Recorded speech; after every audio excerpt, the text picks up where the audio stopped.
Birinci gündemimiz Başkanlık Divanı. Birinci ve ikinci başkan vekilleri seçimi. Gizli oyla olacak değerli arkadaşlar.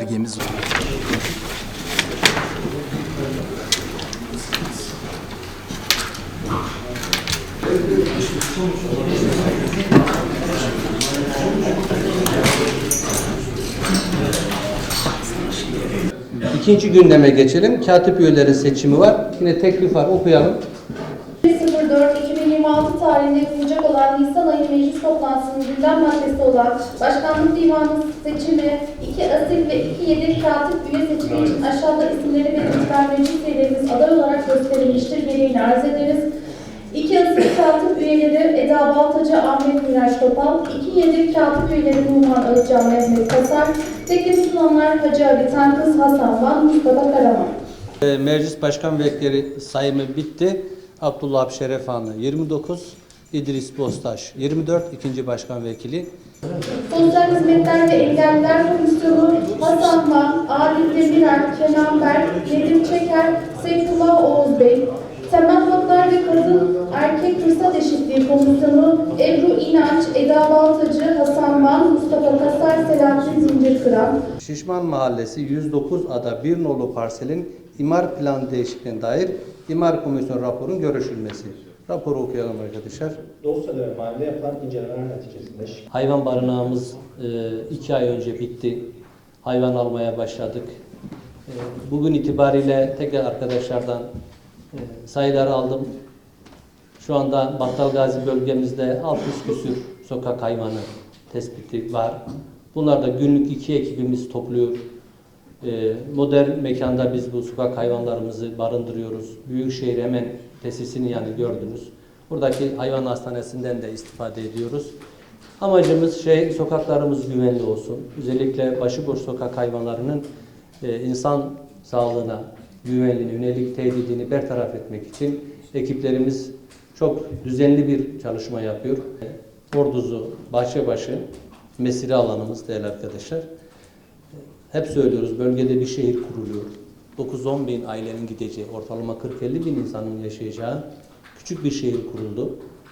Bu insanlarımız da en tabii, en doğal hakkı nefes alacağı alanı bizim belediyenin onların hizmetine sunması. Çok şükür büyük kısmını bitirdik. Altyapı tamamen bitti değerli arkadaşlar. Üst yapıdayız. İnanıyoruz ki Allah'tan bir mani olmazsa Haziran ayı okulların tatiliyle beraber biz bu 180 dönümlük çok güzel mekanı bütün Malatyalıların, Battalgazilerin öncelikle de bölgeye yerleşecek 50 bin insanımızın hizmetine sunacağız. Çınar Parkı yeniliyoruz. Yapıldığı günden sonra bir tadilat görmemiş. Biraz ipi bir hırpalanmıştı. Büyütüyoruz.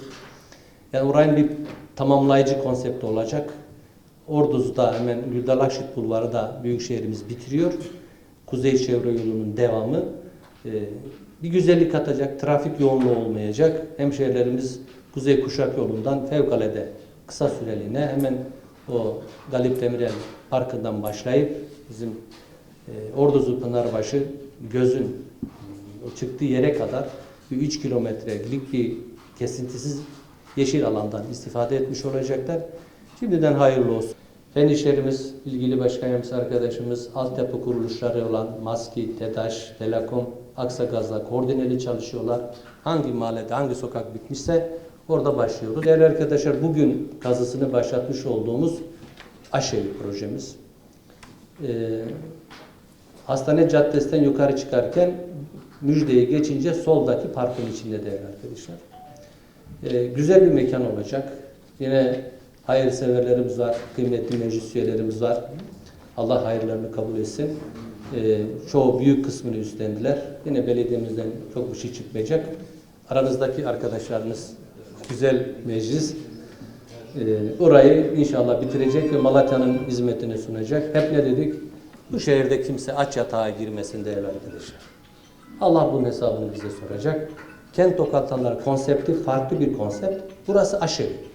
Yani parasız gidecek muhtaç hemşehrimiz orada karnını doyuracak. Bir öğün yemeğini yiyecek inşallah. Bunu da yine askıda yemek projesiyle sürdürülebilirliği olan bir kampanyaya dönüştüreceğiz. Hamdolsun hemşehrilerimizin hayırseverliği gerçekten takdire şayan. 13 aydır kurduğumuz Sosyal Hizmetler Müdürlüğü'nde yaşadık. Bu Ramazan bir kez daha yaşadık. Valla isimleri yine vermeyeceğim. Malatyalı hemşehrilerimizin, iş adamlarımızın, gerek Malatya dışında yaşayan ve gerekse Malatya'da yaşayan iş adamlarımız, hayırseverlerimizin gönderdiği hayırlarla biz bu sene Sosyal Hizmetler Müdürlüğümüz 29 günde parasal değeri 30 milyon olan bir yardım yaptı hemşehrilerimize, ihtiyaç sahibi kardeşlerimize. Çok şükür bu kampanyamız devam edecektir. Yani karayolları yerinde zaten tahsis işlemleri bitti, belediyemize geçti, mülkiyeti.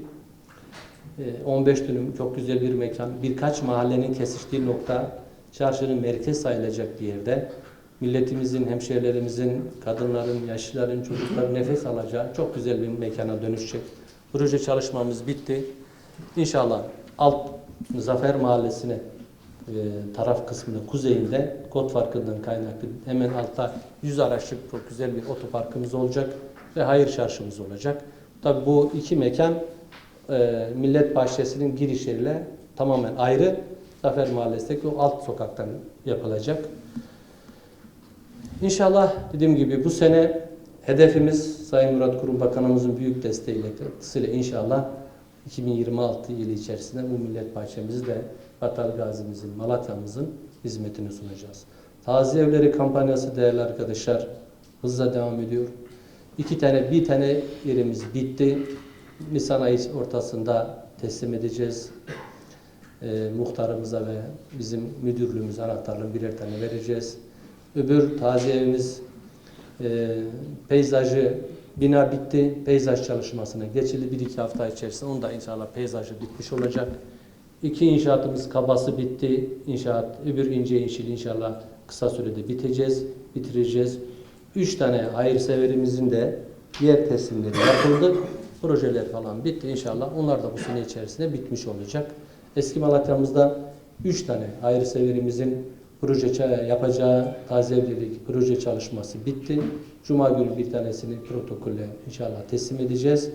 Hedefimiz 4 tane eski Malatya'da ama 3 tanesi şu anda hazır.